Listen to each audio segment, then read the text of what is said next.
ಶ್ರೀ ಗುರುಭ್ಯೋ ನಮಃ.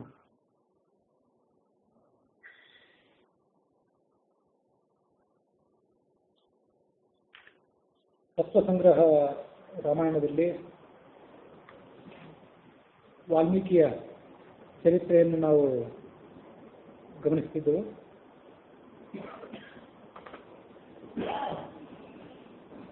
ಸಪ್ತರ್ಷಿಗಳು ಕಾಡಿನಲ್ಲಿ ಹಾದು ಹೋಗುವಾಗ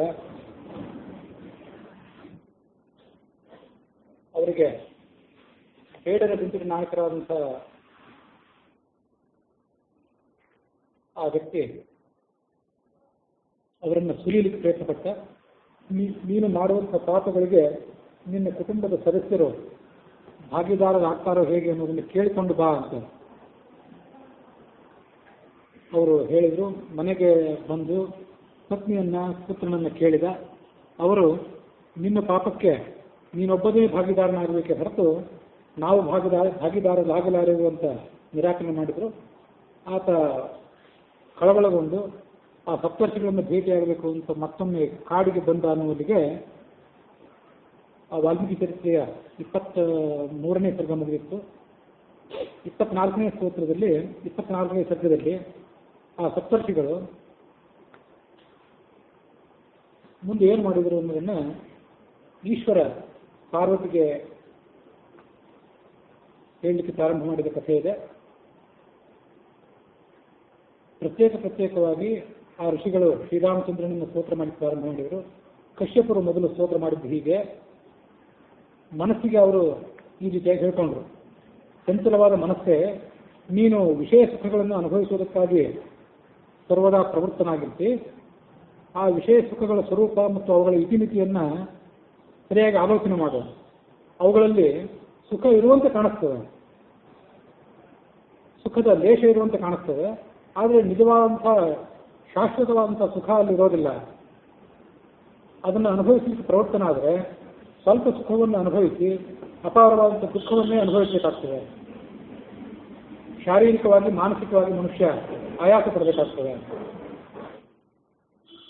ಮತ್ತು ಆ ಮಾಡುವಂತಹ ಚಟುವಟಿಕೆಗಳೆಲ್ಲವೂ ಮನುಷ್ಯನಿಗೆ ಪಾಪಕ್ಕೆ ಕಾರಣ ಆಗಿ ಆತನಿಗೆ ಮತ್ತೆ ಮುಂದಿನ ಜನ್ಮಗಳು ಮತ್ತು ಅನೇಕ ರೀತಿಯಾದಂಥ ನರಕಗಳಿಗೆ ಕಾರಣ ಆಗ್ತವೆ.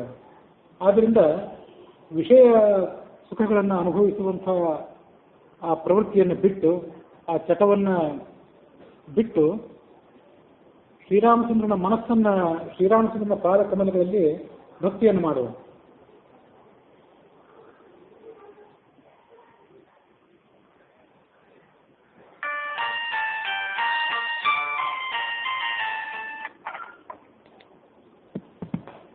ಭಜ ರಾಮಂ ಭಜ ಶರಣಂ, ಭಜ ರಘುರಾಮಂ ಭಜ ಶರಣಂ.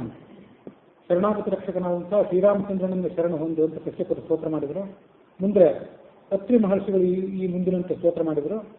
ಈ ಎಲ್ಲ ಸ್ತೋತ್ರಗಳು ಗದ್ಯರೂಪದಲ್ಲಿದೆ.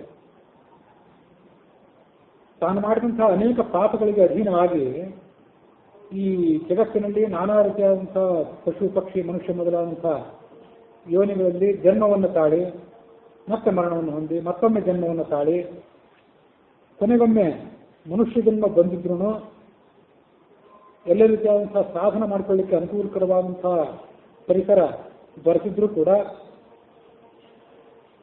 ಆ ಎಲ್ಲ ಅನುಕೂಲಗಳನ್ನು ತಿರಸ್ಕಾರ ಮಾಡಿ ಪರಬ್ರಹ್ಮನಿಂದ ವಿಮುಖನಾಗಿ ದುಃಖ ಹೊತ್ತುಕೊಂಡು ವಿಷಯ ಸುಖಗಳನ್ನು ಅನುಭವಿಸಬೇಕು ಅನ್ನೋ ಅಪೇಕ್ಷೆಯಿಂದ ಹುಲ್ಲು ತಿನ್ನುವ ಸಮಯದಲ್ಲಿ ಮೆಲುಕು ಹಾಕ್ತಿರ್ತವಲ್ಲ ಹಸುಗಳು ಮತ್ತು ಎಮ್ಮೆಗಳು ಮೊದಲಾದವುಗಳು, ಆ ರೀತಿಯಾಗಿ ಯಾವಾಗಲೂ ವಿಷಯ ಪದಾರ್ಥಗಳ ಬಗ್ಗೆನೇ ಆಲೋಚನೆ ಮಾಡುವಂತಹ ಈ ಮನಸ್ಸೇ, ವಿಷಯ ಪದಾರ್ಥಗಳಿಂದ ಮನಸ್ಸನ್ನು ದೂರ ಬಿಡು, ರಘುರಾಮನನ್ನ ಶರಣ ಹೊಂದು ಭರದ್ವಾಜರು ಪ್ರಾರ್ಥನೆ ಮಾಡಿದರು. ಎಂಥ ದೊಡ್ಡ ವಿದ್ವಾಂಸನೇ ಆಗಿದ್ರು, ಅನೇಕ ಶಾಸ್ತ್ರಗಳನ್ನು ಓದಿದ್ರು ಕೂಡ ಸುಖವನ್ನು ಅನುಭವಿಸಬೇಕು ಅನ್ನುವಂಥ ಅಪೇಕ್ಷೆಯಿಂದ ವಿಷಯ ಸುಖಗಳ ಬೆನ್ನು ಹತ್ತಿ ದುಃಖ ಪಡ್ತಾನೆ. ಮಕ್ಕಳು, ಮಿತ್ರರು, ಪತ್ನಿ ಮೊದಲಾದವರನ್ನು ಸಂಗ್ರಹ ಮಾಡಬೇಕಂತ ಪ್ರಯತ್ನ ಪಡ್ತಾನೆ. ನಾನಾ ರೀತಿಯಾದಂಥ ಭೋಗಗಳನ್ನು ಎಷ್ಟೇ ಅನುಭವಿಸಿದ್ರು ಅವನಿಗೆ ಸ್ವಲ್ಪವೂ ಕೂಡ ವೈರಾಗ್ಯ ಸಿಗೋದಿಲ್ಲ. ವಿದ್ಯೆ, ಸಂಪತ್ತು, ಕುಲ, ಧನ, ಸೌಭಾಗ್ಯ ಇವುಗಳ ಮೂಲಕವಾಗಿ ದುರಹಂಕಾರವನ್ನು ಪಡೆದುಕೊಂಡು ಮುಂದೆ ಕುರುಡನು ಹಳ್ಳದಲ್ಲಿ ಬೀಳ್ತಾನೆ, ಅಲ್ಲಿಂದ ಏಳಬೇಕಂತ ಪ್ರಯತ್ನ ಪಡ್ತಾನೆ, ಮತ್ತೊಂದು ಹಳ್ಳದಲ್ಲಿ ಬೀಳ್ತಾನೆ. ಹಾಗೆ ಆ ಕುರುಡನ ಪರಿಸ್ಥಿತಿ ಯಾವ ರೀತಿಯಾಗಿರ್ತದೋ ಆ ರೀತಿಯಾಗಿ ಮನುಷ್ಯನ ಪರಿಸ್ಥಿತಿ ಇದೆ. ಅಂಥ ಮನಸ್ಸೇ ನೀನು ಶ್ರೀರಾಮನನ್ನು ಶರಣಾಗತನಾಗು. ವಿಶ್ವಾಮಿತ್ರರು ಶ್ರೀರಾಮನನ್ನು ಪ್ರಾರ್ಥನೆ ಮಾಡಿದರು. ಮನಸ್ಸೇ, ಈ ಪ್ರಪಂಚವೆಲ್ಲವೂ ಕೂಡ ಮಾಯಾವಿಲಾಸ, ಭ್ರಮಾತ್ಮಕವಾಗುವುದು ಅನ್ನೋದನ್ನು ತಿಳ್ಕೋ. ಕಾಮ, ಕ್ರೋಧ, ಲೋಭ, ಮೋಹ, ಮದ, ಮಾತ್ಸರ್ಯ ಮೊದಲಾದಂತಹ 6 ಶತ್ರುಗಳೇನಿರ್ತಾರೆ, ಆ ಶತ್ರುಗಳನ್ನು ದೂರವಿಡು. ದುರ್ಜನದ ಸಂಘದಿಂದ ದೂರವಿಡು. ಸತ್ಪುರುಷರನ್ನು ಆಶ್ರಯಣ ಮಾಡು. ಇತರರ ಸೊತ್ತಿಗೆ, ಇತರರ ಸ್ತ್ರೀಯರಿಗೆ, ಪರಸ್ತ್ರೀಯರಿಗೆ ಆಸೆ ಪಡಬೇಡ. ಶಾಶ್ವತವಾದಂತಹ ಸದ್ಗತಿಯನ್ನು ಪಡ್ಕೊಳ್ಳಿಕ್ಕೆ ಏನು ಕರ್ಮಗಳನ್ನು ಮಾಡಬೇಕೋ ಆ ಕರ್ಮಗಳನ್ನು ಮಾಡು. ಗೋಹ ಚೇತಃ ಶ್ರೀರಾಮಂ ಭಜ ಶರಣಂ, ಭಜ ರಘುರಾಮಂ ಭಜ ಶರಣಂ.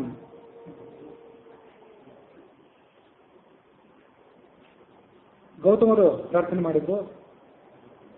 ಅವರು ಕಿವಿಗೆ ಈ ಮುಂದಿನ ಮಾತನ್ನು ಹೇಳಿದರು. ಕಿವಿಯೇ, ನೀನು ಸೀತಾರಮಣನಾದಂಥ ಆ ಶ್ರೀರಾಮಚಂದ್ರ ಏನಿದ್ದಾನೆ ಅವನ ಗುಣದ ಚರಿತ್ರವನ್ನು ಕೇಳು. ನೇತ್ರವೇ, ನೀನು ಆ ಕಮಲಾಕ್ಷನಾದಂತಹ ಭಗವಂತನ ಸುಂದರವಾದಂತಹ ಚಂದ್ರನಂತಹ ಮುಖವನ್ನು ನೋಡು. ಶಿರಸ್ಸೆ, ನೀನು ಆ ರಘುಪತಿಗೆ ನಮಸ್ಕಾರ ಮಾಡು. 2 ಕೈಗಳೇ, ಸೂರ್ಯವಂಶ ರತ್ನನಾಗಿ ಈ ಜಗತ್ತಿನಲ್ಲಿ ಅವತಾರ ಮಾಡಿದಂಥ ಹರಿಯನ್ನು ಆರಾಧನೆ ಮಾಡು. ಮನಸ್ಸೇ, ನೀನು ಶ್ರೀರಾಮನನ್ನು ಆಶ್ರಯಿಸು. ಜಮದಗ್ನಿಗಳು ಮುಂದಿನಂತೆ ಪ್ರಾರ್ಥನೆ ಮಾಡಿದರು. ನಾಲಿಗೆಯೇ, ನೀನು ಇತರರ ಮೇಲೆ ದೋಷಾರೋಪಣೆ ಮಾಡುವುದನ್ನು ನಿಲ್ಲಿಸು. ಮೊದಲು ಮನುಷ್ಯ ಯಾವುದ್ರ ಮೇಲಾದರೂ ಹತೋಟಿ ಸಾಧಿಸಬಹುದು. ಊಟ ತಿಂಡಿಗಳ ಮೇಲೆ, ಉಳಿದ ಸಂಪತ್ತುಗಳ ಮೇಲೆ ಹತೋಟಿ ಸಾಧಿಸಬಹುದು. ಆದರೆ ಮನಸ್ಸು, ನಾಲಿಗೆ ಏನಿದೆ ಅದರ ಮೇಲೆ ಹತೋಟಿ ಸಾಧಿಸೋದು ಬಹಳ ಕಷ್ಟ. ಏನಾದರೂ ಪದಾರ್ಥಗಳನ್ನು ತಿನ್ನಬೇಕು, ಅನುಭವಿಸಬೇಕು ಅನ್ನೋ ಅಪೇಕ್ಷೆ ಇರುತ್ತೆ. ಅದರಲ್ಲೂ ಸಂದರ್ಭ ಸಿಕ್ಕಾಗಲ್ಲ ಇನ್ನೊಬ್ಬರನ್ನು ಖಂಡಿಸೋದು, ಇನ್ನೊಬ್ಬರನ್ನು ಟೀಕಿಸೋದು ಅಂದರೆ ಆ ನಾಲಿಗೆ ಬಹಳ ಸಂತೋಷ, ಅದೊಂದು ದೊಡ್ಡ ಚಟ ಆಗುತ್ತೆ. ನಮ್ಮಿಂದ ಟೀಕೆಗೊಳಗಾದವರು ತೀರಾ ಯಾರೋ ಸಾಮಾನ್ಯರಾಗಿದ್ರೆ ಅದು ನಡೆದು ಹೋಗುವಂಥ ಸಂಗತಿ. ಆದರೆ ಟೀಕೆಗೊಳಗಾದವರು ಮಹಾಭಾಗವತರಾಗಿದ್ದರೆ, ದೊಡ್ಡ ಜ್ಞಾನಿಗಳಾಗಿದ್ದರೆ, ಮಾಡಿದಂಥ ಸತ್ಕರ್ಮವೆಲ್ಲ ಸೋರಿ ಹೋಗಿ ದೊಡ್ಡ ಪಾಪದ ಮೂಟೆ ನಮ್ಮ ಬೆನ್ನು ಹತ್ತುತ್ತದೆ. ಅದನ್ನು ನೆನಪಿಟ್ಕೊಂಡಿರ್ಬೇಕು.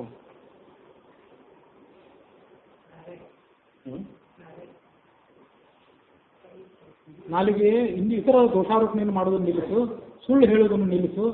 ಕೇಶವ, ನಾರಾಯಣ, ಕೃಷ್ಣ, ಗೋವಿಂದ, ನರಹರೆ, ವೈಕುಂಠ ನಾಯಕ ಎಂಬುದಾಗಿ ಆ ಭಗವಂತನ ಸ್ತೋತ್ರ ಮಾಡುವರು. ವಸಿಷ್ಠರು ಮುಂದಿನಂತೆ ಸ್ತೋತ್ರ ಮಾಡಿದರು. ಯಾವ ಸೀತಾಪತಿಯಾದಂಥ ರಾಮ ನಿತ್ಯಾನಂದನಾಗಿ, ಸತ್ಯನಾಗಿ, ಅನಂತ ಪರಬ್ರಹ್ಮ ಎಂಬುದಾದಂಥ ಹೆಸರುಗಳಿಂದ ವಾಕ್ಯನಾಗಿದ್ದಾನೋ ಅವನಿಗೆ ನಾನು ದಾಸನಾಗಿದ್ದೇನೆ. ಆ ರಾಮನನ್ನು ನೀನು ಆಶ್ರಯಿಸುವಂತ ಒಬ್ಬನ ಮನಸ್ಸಿಗೆ ಆಜ್ಞಾಪನೆ ಮಾಡಿದರು. ಪಾರ್ವತಿ ಹೀಗೆ ಆ ಸಪ್ತರ್ಷಿಗಳು ಭಕ್ತಿ ಭಾವದಿಂದ ವಿನಮ್ರರಾಗಿ ಶ್ರೀರಾಮಚಂದ್ರನನ್ನ ಪ್ರತ್ಯೇಕವಾಗಿ ಸ್ತೋತ್ರ ಮಾಡಿದರು. ಅವನ ಚರಣ ಕಮಲಗಳಲ್ಲಿಯೇ ತಮ್ಮ ನಿಷ್ಠೆಯನ್ನ ಸಮರ್ಪಣೆ ಮಾಡಿ ಮೌನಿಗಳಾಗಿ ನಿಂತಿದ್ರು.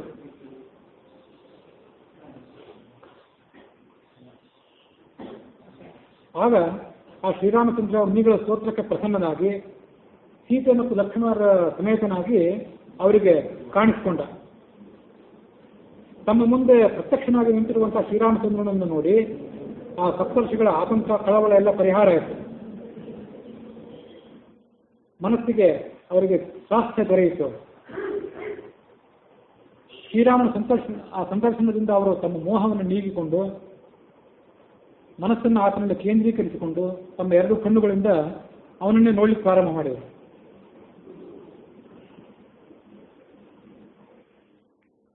ಅದೇ ಸಂದರ್ಭದಲ್ಲಿ ಆ ಚೋರನು ಕೂಡ ಅಲ್ಲಿಗೆ ಬಂದು ಮುಟ್ಟಿದ.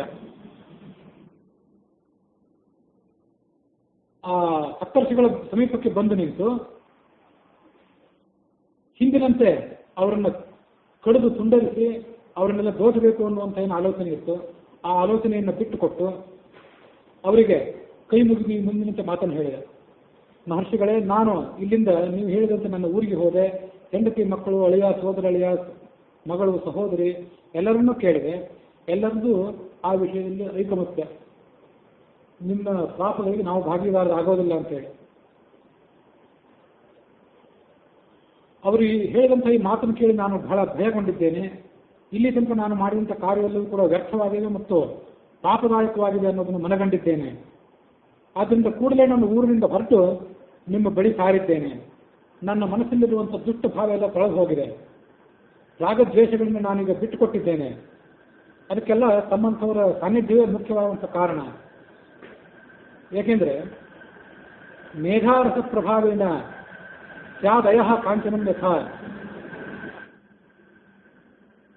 ಮೇಘಾರಸ ಕರೀತಾರೆ ಕಬ್ಬಿಣದ ತುಂಡನ್ನು ರಾಸಾಯನಿಕ ಕ್ರಿಯೆಗಳ ಮೂಲಕ ಬಂಗಾರಾಗಿ ಪರಿವರ್ತನೆ ಮಾಡಬಹುದು ಅಂತ ಒಂದು ರಸವಿದ್ಯೆಯಲ್ಲಿ ಒಂದು ನಂಬಿಕೆ. ಇತ್ತೀಚೆಗೆ ಕೂಡ ಅಂಥವ್ರು ಮಾಡೋರು ಇದ್ರು ಕಳೆದ ತಲೆಮಾರಿನಲ್ಲಿ ಅಂತ ಕೇಳಿದ್ದೆ ನಾನು. ಈಗೆಲ್ಲ ಅಂಥವ್ರು ನೋಡಿಲ್ಲ.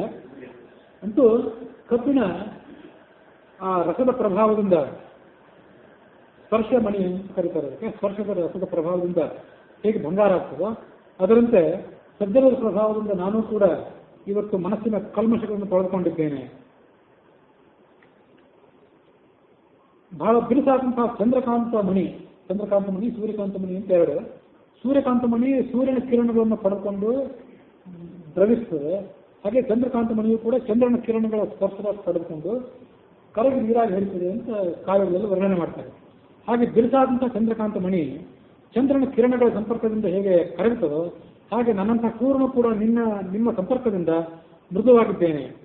ಇದು ಸತ್ಪುರುಷರ ಮಹಿಮೆ.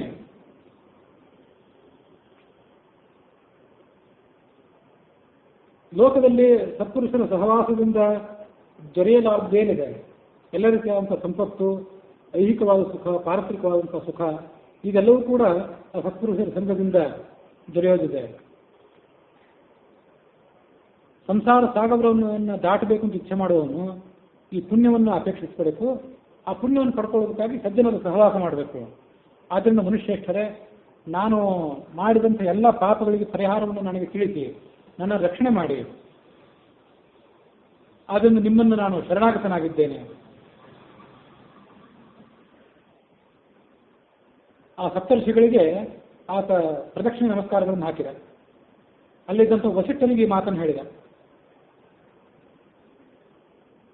ಮಹರ್ಷಿಗಳೇ, ಇವರೆಲ್ಲರೂ ಇಲ್ಲೇ ಇರಲಿ, ನೀವು ನನಗೆ ಪಾಪ ಪರಿಹಾರಕವಾದಂಥ ಯಾವುದಾದ್ರು ಒಂದು ಮಂತ್ರವನ್ನು ಹೇಳಿ ಅಂತ ಕೇಳ್ಕೊಂಡ. ಆಗ ವಸಿಷ್ಠರು ಹೇಳಿದರು,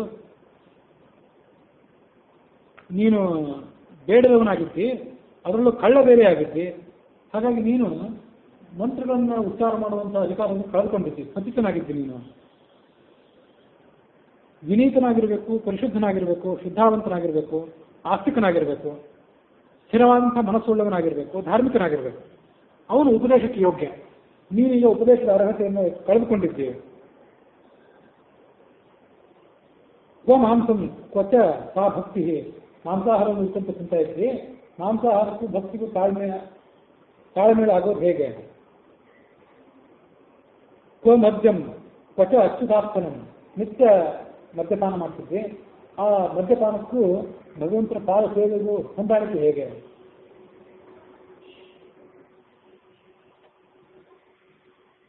ಆದ್ದರಿಂದ ನಿನಗೆ ಉಪದೇಶ ಮಾಡುವಂಥ ಅನುಕೂಲ ಇದಿಲ್ಲ ಅಂತ ಹೇಳಿದವರು.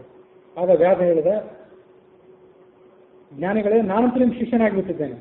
ನಾನೀಗ ನನ್ನ ಹಿಂದಿನ ಎಲ್ಲ ದುರ್ಗುಣಗಳನ್ನು ಕಳೆದುಕೊಂಡು ದೃಢಚಿತ್ತನಾಗಿದ್ದೇನೆ, ಮನಸ್ಸಿನ ಕಲ್ಮಶಗಳನ್ನು ತೊಳೆದುಕೊಂಡಿದ್ದೇನೆ. ಏನಾದರೂ ಮಾಡಿ ಈ ದುಃಖಕರವಾದಂಥ ಸಂಸಾರನ ಸಾಗರದಿಂದ ನನ್ನನ್ನು ದಾಟಿಸಿ. ಸಜ್ಜನ ರಕ್ಷಣೆ ಏನಂದ್ರೆ, ಶರಣಾಗತರಾದವರು ತೀರಾ ಕ್ಷುದ್ರವಾಗಿದ್ದರೂ ಅವರನ್ನು ಕಾಪಾಡ್ತಾರೆ, ಅದು ಅವರ ಲಕ್ಷಣ. ಹಾಗಿರುವಾಗ ನೀವು ನಿಮ್ಮ ಜ್ಞಾನ ದೃಷ್ಟಿಯಿಂದ ಆಲೋಚನೆ ಮಾಡಿ ನನಗೆ ಯೋಗ್ಯವಾದಂಥ ಮಂತ್ರವನ್ನು ಉಪದೇಶ ಮಾಡಿ. ನೀವು ಇಲ್ಲಿ ಬಂದಿರುವಂತಹ ಜ್ಞಾನಿಗಳೆಲ್ಲರೂ ಕೂಡ ಯಾರಿಗೆ ಯಾವುದನ್ನು ಉಪದೇಶ ಮಾಡಬೇಕು, ಯಾವುದನ್ನು ಬೇಡ ಅಂತ ಸಕಲವನ್ನು ತಿಳ್ಕೊಂಡವರಾಗಿದ್ದೀರಿ. ನನ್ನನ್ನು ನೀವು ರಕ್ಷಣೆ ಮಾಡಬೇಕು. ಘೋರವಾದಂಥ, ಭಯಂಕರವಾದಂಥ ಈ ಕಾಡಿನಲ್ಲಿ ಈ ನಿಮಗೇನು ಆಪತ್ಕಾಲ ಬಂದಿತ್ತು,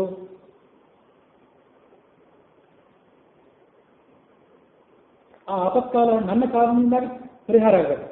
ಈಗ ನೀವು ನನಗೆ ಮಂತ್ರ ಉಪದೇಶ ಮಾಡಿದರೆ ನಿಮ್ಮನ್ನು ನಾನು ಬಿಡ್ತೇನೆ, ಇಲ್ಲದೇ ನಿಮ್ಮನ್ನು ನಾನು ಬಿಡೋನಲ್ಲ. ಪೂರ್ಣ ದುಷ್ಟತನ ಇನ್ನೂ ಹೋಗಿರಲಿಲ್ಲ, ನಿಮ್ಮನ್ನೊಂದ್ಸರಿ ನೋಡ್ಕೊಳ್ತೀನಿ ಅಂದ್ಬಿಟ್ಟ ಅವರಿಗೆ.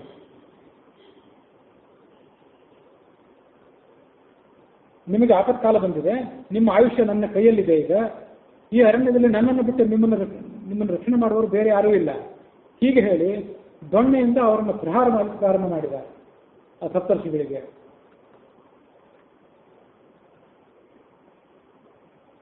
ಆ ವ್ಯಾಧಿನ ವರ್ತನೆಯನ್ನು ನೋಡಿ ಅವರು ಗಹಗಹಿಸಿ ನಕ್ಕರು, ಅಟ್ಟಹಾಸ ಮಾಡಿದ ನಕ್ಕರು ಆ ಋಷಿಗಳು. ಅಲ್ಲಿಗೆ 24ನೇ ಸರ್ಗ ಮುಂದಿದೆ. 25ನೇ ಸರ್ಗದಲ್ಲಿ ಈ ಕಥೆ ಮುಂದುವರೆದಿದೆ. ಎಲ್ಲ ಋಷಿಗಳು ವಸಿಷ್ಠರ ಬಳಿಗೆ ಬಂದರು. ವಸಿಷ್ಠರೇ, ಹುಲಿಯಂತೆ ಕ್ರೂರನಾದಂತಹ ಈ ವ್ಯಾಧನಿಂದ ನಾವು ತಪ್ಪಿಸ್ಕೊಳ್ಳೋದು ಹೇಗೆ? ನೀವು ಅತ್ಯಂತ ಕುಶಲಿಗಳಾಗಿದ್ದೀರಿ, ಇದಕ್ಕೊಂದು ಸರಿಯಾದ ಉಪಾಯವನ್ನು ನೀವು ಕಂಡುಹಿಡಿಯಿರಿ. ಆಗ ವಸಿಷ್ಠರು ಹೇಳಿದರು, ಆಪತ್ಕಾಲ ಬಂದಾಗ ಪರಮಾತ್ಮನನ್ನು ಸ್ಮರಣೆ ಮಾಡಬೇಕು, ಆವಾಗಲೇ ನಾವು ಎಲ್ಲ ಆಪತ್ತುಗಳನ್ನು ಪರಿಹಾರ ಮಾಡಿಕೊಳ್ಳಿಕ್ಕೆ ಸಾಧ್ಯ. ಈ ಅರಣ್ಯದಲ್ಲಿ ನಾವೀಗ ಬಂದು ತಿಳ್ಕೊಂಡಿದ್ದೇವೆ, ಕಳ್ಳರಿಂದ ಕೂಡಿದೆ ಈ ಅರಣ್ಯ, ಅತಿ ಭಯಂಕರವಾಗಿದೆ. ಕಳ್ಳರಷ್ಟೇ ಅಲ್ಲ, ನಾನಾ ರೀತಿಯಾದಂತಹ ಕ್ರೂರವಾದಂತಹ ಪಶುಗಳೆಲ್ಲವೂ ಕೂಡ ಇಲ್ಲಿವೆ. ಈ ಅರಣ್ಯದಲ್ಲಿ ಶ್ರೀರಾಮನೇ ನಮಗೆ ರಕ್ಷಕನಾಗಬೇಕು. ನಾನು ಶ್ರೀರಾಮನಿಗೆ ಮತ್ತೆ ಮತ್ತೆ ನಮಸ್ಕಾರ ಮಾಡ್ತೇನೆ. ಅಗ್ರತಃ ಪೃಷ್ಠತಶ್ಚೈವ ಪಾರ್ಶ್ವತಶ್ಚ ಮಹಾಬಲವು ಆಕರ್ಣ ಪೂರ್ಣ ಧನ್ವಾನವು ರಕ್ಷೇತಾಂ ರಾಮಲಕ್ಷ್ಮಣವು. ರಾಮರಕ್ಷಾ ಸ್ತೋತ್ರ ಇತ್ಯಾದಿಗಳೇನಿದೆ ಅದರಂತೆ ಇದು ಕೂಡ ಒಂದು ಪವಿತ್ರವಾದಂತಹ ಸ್ತೋತ್ರ. ಆಪದಾಪಹರ್ತಾರಂ ದಾತಾರಂ ಸರ್ವಸಂಪದಾಂ ಲೋಕಾಭಿರಾಮಂ ಶ್ರೀರಾಮಂ ಭೂಯೋ ಭೂಯೋ ನಮಾಮ್ಯಹಂ. ಇದು ಕೂಡ ಒಂದು ಪ್ರಸಿದ್ಧವಾದ ಶ್ಲೋಕ. ಎಲ್ಲ ಆಪತ್ತುಗಳಿಗೂ ಪರಿಹಾರಕನಾದವನು ಅಂಥ ಶ್ರೀರಾಮಚಂದ್ರನನ್ನು ನಾನು ನಮಸ್ಕಾರ ಮಾಡ್ತೇನೆ. ನನ್ನ ಹಿಂದೆ ಮುಂದೆ ಅಕ್ಕಪಕ್ಕದಲ್ಲಿ ಎರಡೂ ಕಡೆ ಕೂಡ ಧನುಸ್ಸನ್ನು ಕೈಯಲ್ಲಿ ಹಿಡಿದಿರುವಂಥ ಶ್ರೀರಾಮ ಮತ್ತು ಲಕ್ಷ್ಮಣರು ನನಗೆ ರಕ್ಷಕರಾಗಲಿ. ಶ್ರೀಮನ್ನಾರಾಯಣನ ಸ್ಮರಣೆ ಮಾಡಿದ ಕೂಡಲೇ ಆನೆಗೂ ಕೂಡ ಆ ಮೊಸಳೆಯಿಂದ ರಕ್ಷಣೆ ದೊರಕಿತು ಗಜೇಂದ್ರ ಮೋಕ್ಷದ ಪ್ರಸಂಗದಲ್ಲಿ. ಹೀಗೆ ಆಲೋಚನೆ ಮಾಡಿ ಅವರು ಶರಣಾಗತರಾದರು ರಾಮನನ್ನ. ಧ್ಯಾನ ಯೋಗದ ಮೂಲಕವಾಗಿ ವಸಿಷ್ಠರು ಶ್ರೀರಾಮನನ್ನ ಸಂದರ್ಶಿಸಿದರು. ಶ್ರೀರಾಮನ ಅನುಗ್ರಹದಿಂದ ಆಕಾಶದಿಂದ 2 ಅಕ್ಷರಗಳಿಂದ ಕೂಡಿದಂತಹ ಒಂದು ಮಂತ್ರ ಅಲ್ಲಿಗೆ ಬಂತು. ಅದೇನಂದ್ರೆ ಮರ ಅನ್ನುವಂಥ ಒಂದು ಮಂತ್ರ ಬಂತು. ಪರಮಾತ್ಮನ ಅನುಗ್ರಹದಿಂದಲೇ ಬಂದಿತ್ತು. ರಾಮ ಅನ್ನುವ ಮಂತ್ರವನ್ನು ನೇರವಾಗಿ ಧ್ಯಾನ ಮಾಡುವ ಅಧಿಕಾರ ಅವನಿಗೆ ಇರಲಿಲ್ಲ, ನೀಚರಾಗಿದ್ದಾನೆ. ಇನ್ನೂ ಪೂರ್ಣ ಮನಸ್ಸಿನ ಕಾರಣಗಳೆಲ್ಲ ಅವನಿಗೆ ಹೋಗಿರಲಿಲ್ಲ. ಹೋಗಿದ್ರೆ ಆ ಋಷಿಗಳನ್ನ ದೊಣ್ಣೆ ತಂದು ಪ್ರಹಾರ ಮಾಡ್ತಿರ್ಲಿಲ್ಲ. ಹಾಗಾಗಿ ಮರ ಅನ್ನುವಂಥ ಶಬ್ದ ಆ ವಸಿಷ್ಠರ ಕಿವಿಗೆ ಕೇಳಿದಂತು. ಅವರು ಧ್ಯಾನದಿಂದ ಬಹಿರ್ಮುಖರಾಗಿ ಮರ ಅನ್ನುವಂಥ ಮಂತ್ರವನ್ನು ನಾನು ಕಂಡುಕೊಂಡಿದ್ದೇನೆ ಅಂತ ಆ ಉಳಿದ ಋಷಿಗಳಿಗೆ ಆ ಕಥೆಯನ್ನು ಹೇಳಿದರು.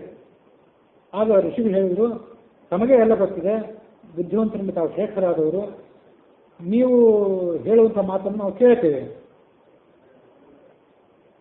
ಪರಮಾತ್ಮನ ಅನುಗ್ರಹದಿಂದಲೇ ನಿಮಗೆ ಮರ ಅನ್ನುವಂಥ ಈ ಮಂತ್ರ ಈಗ ಕೇಳಿ ಬಂದಿದೆ. ಆ ಮರ ಅನ್ನುವಂಥ ಆ ಶ್ರೀರಾಮನ ಮಂತ್ರ ಏನಿದೆ ಅದನ್ನು ಆ ವ್ಯಾಧನಿಗೆ ಉಪದೇಶ ಮಾಡಿ, ಆ ಪಾಠಕ್ಕೆ ಅದರಿಂದಲೇ ಮುಕ್ತನಾಗಲಿ. ಆಗ ವಸಿಷ್ಠರು ಹೇಳಿದರು, ಆಯಿತು, ನಾನೀಗ ಆ ಮಂತ್ರವನ್ನು ಉಪದೇಶ ಮಾಡ್ತೇನೆ. ಯಾಕೆಂದ್ರೆ ಈ ಮಂತ್ರವನ್ನು ಈಗ ಜಪ ಮಾಡುವಂಥವ್ರು ಬೇರೆ ಯಾರೂ ಇಲ್ಲ, ಅದನ್ನೇ ಅವನಿಗೆ ಉಪದೇಶ ಕೊಡಬೇಕು, ಅವನಿಗಷ್ಟೇ ಕೊಡಬೇಕು. ಹಾಗಾಗಿ ಅವನಿಗೆ ಉಪದೇಶ ಕೊಡ್ತೀನಿ ಅಂತ ಹೇಳಿದ್ರು ಅವರು. ಹೀಗೆ ಹೇಳಿದ ಕೂಡಲೇ ಆ ಮೃತ್ಯು ದೇವತೆ ಅಂತ ಭಯಂಕರನಾದಂತಹ ಆ ಬೇಡರವನಿಗೆ ಸಮೀಪದಲ್ಲಿ ಕರೆದು ಮನಸ್ಸಿನಿಂದ ಹೇಳಿದರು, ಸೋರಣೆ ಸಮೀಪ ಬಾ, ಈ ಮಂತ್ರವನ್ನು ಸ್ವೀಕಾರ ಮಾಡು, ಇದನ್ನ ಜಪ ಮಾಡಿದರೆ ಇದರ ಸಿದ್ಧಿಯನ್ನು ನೀನು ಪಡೆದುಕೊಂಡ್ರೆ ಸಾಧನೆಯ ಶಿಖರವನ್ನು ನೀನು ಏರ್ತೀವಿ ಅಂತ ಅವನಿಗೆ ಹುರಿದುಂಬಿಸಿದ್ರು. ಮತ್ತೊಂದು ಆದ ಕಡೆ ಈ ಮರ ಅನ್ನೋದೇ ಆ ಬೇಡನ ಹೆಸರಾಗಿತ್ತು ಅಂತಿದೆ. ಎಲ್ಲ ಅಂತ ನೀವು ಕೇಳಿರೋದು, ನಿನ್ನ ಹೆಸರೇನು ಮರ ಅಂತಿದೆ, ಅದನ್ನೇ ಉಚ್ಚಾರ ಮಾಡ್ತಾ ಹೋಗುವಂತ ಅವನಿಗೆ ಋಷಿಗಳು ಹೇಳಿಬಿಟ್ಟಿದ್ರು. ಅವನು ಮರ ಅಂತ ಪುನರಾವರ್ತನೆ ಮಾಡಿ ಸಿದ್ಧಿಯನ್ನು ಪಡೆದುಕೊಂಡ ಅಂತಿದೆ. ಇಲ್ಲಿ ಮರ ಅನ್ನೋ ಹೆಸರು ಬಂದಿಲ್ಲ, ಆದರೆ ಆ ವಾಲ್ಮೀಕಿ ಚರಿತ್ರೆಯನ್ನು ಹೇಳುವಂಥವು ಬಹಳಷ್ಟು ಆಖ್ಯಾನಕಗಳಿರೋದ್ರಿಂದ ಅಲ್ಲೆಲ್ಲೋ ಹಾಗೆ ನನಗೆ ನೆನಪು. ಅದು ಇನ್ನೊಂದು ಇನ್ನು ಮುಂದೆ ಬರೋದು. ಇದು ತತ್ವಸಂಗ್ರಹ ರಾಮಾಯಣಕ್ಕೆ, ಅಧ್ಯಾತ್ಮ ರಾಮಾಯಣ ಮತ್ತು ಇನ್ನೊಂದೆರಡು ಕಡೆ ಆ ಥರ ಅಲ್ಲಿ ಬರೋದು. ವಸಿಷ್ಠರಿಗೆ ಆತ ಪ್ರಣಾಮ ಮಾಡಿದ.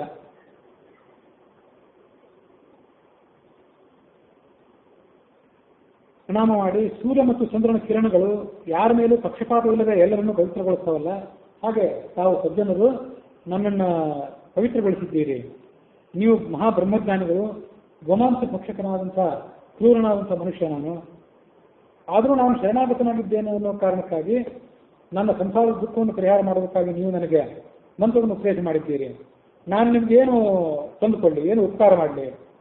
ಈ ದೇಹ ತಮ್ಮ ಅಧೀನವಾಗಿದೆ. ನನ್ನ ಪ್ರಾಣ ಸತ್ತಾದರೂ ನಿಮ್ಮ ಉಪಕಾರವನ್ನು ನಾನು ತೀರಿಸ್ತೇನೆ ಅಂತ.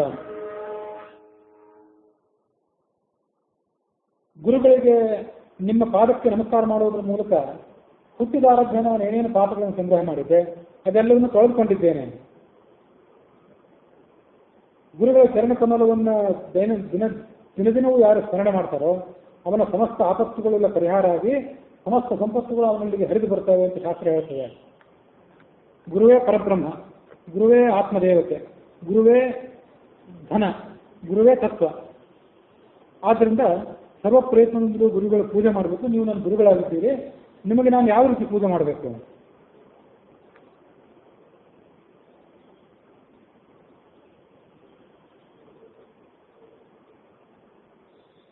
ಭವಾನ್ಯದಿ ಗುರೋರ್ಮಹ್ಯಂ ಆತರಂ ಭವಸಾಗರಂ ಗೋಷ್ಪದೀಕೃತ್ಯ ದುಸ್ತಾರಂ ಹನುಮಾನ್ ಸಾಗರಂ ಯಥಾ.